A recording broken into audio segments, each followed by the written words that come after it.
ବଜ୍ରପାତ ବା ବିଜୁଳି ମାରିବା ଯୋଗୁଁ ଅନେକ ଜୀବନ ହାନି ରହୁଛି। ଏଥିରୁ ରକ୍ଷା ପାଇବା ନିମନ୍ତେ ନିମ୍ନଲିଖିତ ଉପାୟମାନ ଅବଲମ୍ବନ କରନ୍ତୁ। କ'ଣ କରିବା ଉଚିତ? ବଜ୍ରପାତରୁ ଘରକୁ ରକ୍ଷା କରିବା ପାଇଁ ବଜ୍ରପାତ ପ୍ରତିରୋଧକ କଣ୍ଡକ୍ଟର ଲଗାନ୍ତୁ।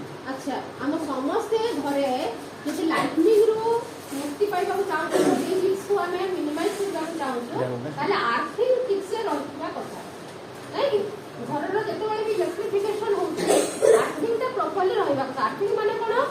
ସପୋଜ ମାନେ ବଜ୍ରପାତ ହେଲା ତ ଏକ୍ସେସ କରେଣ୍ଟକୁ ସେ ଆର୍ଥିଂଟା କ'ଣ କରିବ? ମାଟି ତଳକୁ ନେଇଯିବ।